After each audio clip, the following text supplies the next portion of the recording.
Iron ম্যানের কথা আমরা জানি, আয়রন লেডিও আছে এবং আমাদের সঙ্গে তিনি কথা বলবেন মোসাম্মদ ফেরদৌসী আক্তার মারিয়া। মারিয়া, আয়রন লেডি হয়েছেন আপনি। আমরা জানি এটা অনেক স্ট্রং একটা কম্পিটিশন, সম্ভবত সারা দুনিয়াতে সবচেয়ে কঠিন কম্পিটিশনগুলোর মধ্যে একটা। সেখানে আপনি বাংলাদেশের নাম উজ্জ্বল করেছেন, পার্টিসিপেট করেছেন। কেমন ছিল সেই অভিজ্ঞতাটা সেখানে?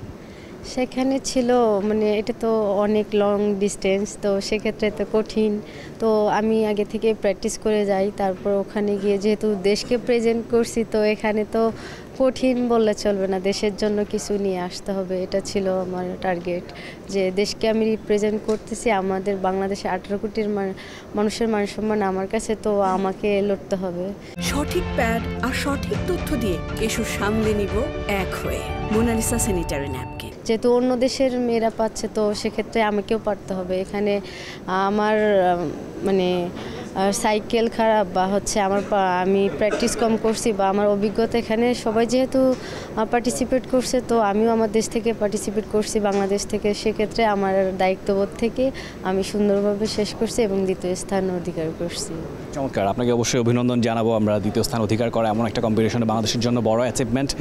আজকের যে প্রোগ্রামটা হয়েছে নতুন বাংলাদেশের লক্ষ্যে তারুণ্যের জয়গান, আমরা সবার কাছ থেকে শুনছিলাম। দেশের ক্রিকেটাররা ছিলেন, নারী ক্রিকেটাররা ছিলেন, ফুটবলাররাও এসছেন। এখানকার সবার সাথে কথা বলে এবং এখানকার আবহাওয়াটা কেমন দেখেছেন, এবং নিশ্চয়ই নতুন বাংলাদেশ গড়ার ক্ষেত্রে তরুণরাই ভূমিকা রাখবে। আপনার আমার মতো তরুণ যারা আছে তাদের অনেক বড় দায়িত্ব নিশ্চয়ই আছে। হ্যাঁ, এখানকার পরিবেশটা দেখে মনে হলো যে আমরা যে নতুন প্রজন্ম বা আমাদেরকে কাঁধে দায়িত্ব নিতে হবে। আমরা আমাদের নিজেদের জায়গা থেকে নিজেদের প্রতিভাকে যদি আমরা জাগ্রত করি, তাহলেই আমরা ভালো কিছু করতে পারবো, দেশকে কিছু দিতে পারবো, দেশকে আমাদের বাংলাদেশকে বিশ্বের দরবারে আমরা তুলে ধরতে পারবো। নতুনত্ব কিছু করতে হবে। আধুনিক পৃথিবীর সাথে আমাদেরকেও নিজেদের খাপ খেয়ে নিয়ে নিজেদেরকেও প্রুভ করতে হবে যে আমরা বাংলাদেশি, আমরা আমাদের দেশকেও রিপ্রেজেন্ট করব এবং আমাদের দেশকেও যাতে অন্য অন্য দেশ বা বিশ্বে আমাদের দেশকেও চিনে, এটাই আমাদের লক্ষ্য থাকতে হবে। দেখুন মারিয়া, বাংলাদেশে তো আসলে স্পোর্টসে পার্টিসিপেট করাই অনেক চ্যালেঞ্জিং। মেয়েদের ক্ষেত্রে সেটা আরও বেশি চ্যালেঞ্জিং। আমরা খানিক আগে জাহানারার সঙ্গে কথা বলছিলাম এবং আমাদের ক্যাপ্টেন জ্যোতির সঙ্গে কথা বলছিলাম, তারাও বলছিলেন তাদের চ্যালেঞ্জগুলো অনেক বেশি। আপনি যে স্পোর্টটাতে ইনভলভ হয়েছেন, সেখানে চ্যালেঞ্জগুলো কেমন, কী কী বাধার সম্মুখীন হতে হয়েছে, সেগুলো আপনি ডিল করেছেন কীভাবে? এবং সেই সঙ্গে যারা ইয়াংস্টার আছেন, যদি আপনার মতো হতে চায় আয়রন লেডি, সেক্ষেত্রে তাদের প্রতি আপনার অ্যাডভাইসটা কী থাকবে? ফার্স্ট টাইম তো খেলাধুলা মেয়েদের ফ্যামিলি থেকে বাধা থাকে, সমাজ থেকে বাধা থাকে। তো আমি 2018 সালে বিকেএসপিতে ভর্তি হই। বিকেএসপি থেকে ফুটবল থেকে আমি ইন্টার পাস করি। 2023 সালে 33তম ব্যাচ ছিলাম, রাইট ব্যাকেই খেলতাম। তারপর ঢাকায় আসলাম কোচিং করার জন্য। তো কোচিং করতে গিয়ে দেখা যাচ্ছে যে আমরা প্লেয়ার যেহেতু খেলাধুলা যদি একদম না করি, তাহলে দেখা যাচ্ছে ফিটনেস একটু ফ্যাটিক হচ্ছে। তো সেখান থেকেই ম্যারাথন প্র্যাকটিস শুরু করি। তো ওখান থেকেই আমার শুরু হলো, কয়েকটা ম্যারাথনে অংশগ্রহণ করলাম। মোটামুটিতে ম্যাক্সিমামগুলোতেই ফার্স্ট রানার আপ, চ্যাম্পিয়ন হওয়াতেই তো আমার একটা কনফিডেন্স আসলো। তো যেহেতু আমাদের ডিজিটাল দেশ, তো স্মার্টফোন সবার কাছেই থাকে। তো ফোনের কারণেই আয়রন ম্যানের ভিডিও আমি কিছু দেখেই আমার ভালো লাগে যে নতুন কিছু আমাদের দেশে কেউ করেনি। একটু যাচাই বাছাই করে দেখলাম, তো তখন মনে হলো যে নতুন কিছু চ্যালেঞ্জিং নেওয়া যেতে পারে।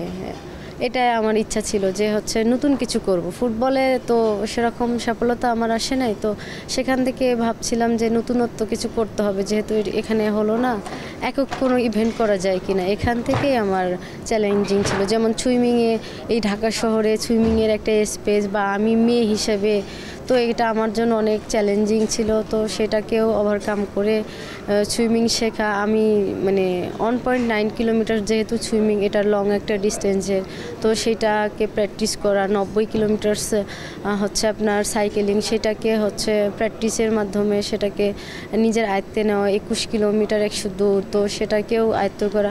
আবার 3টাকেই একসাথে নিয়ে প্র্যাকটিস করা। তো এইটা ছিল আমার জন্য অনেকটা চ্যালেঞ্জিং, এবং আমার মনে হয়েছিল যে আমাকে কিছু করতে হবে। এখান থেকে আমার না পাওয়াটাই আমাকে বেশি অনুপ্রেরণা দেয়, বা সেখান থেকে আমার ইচ্ছা জাগে যে করব।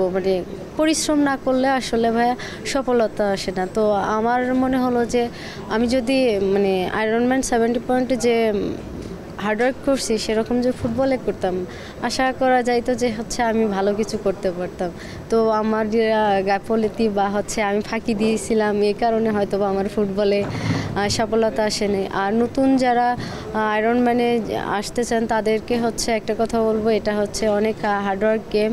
তো নিজের মেন্টালি নিজে থেকে কিছু করতে হবে। যেমন আমাকে রুটিন দেওয়া হয়েছে, আমি নিজে যদি চুরি করতাম বা হচ্ছে ফাঁকি দিতাম তাহলে সম্ভব ছিল না।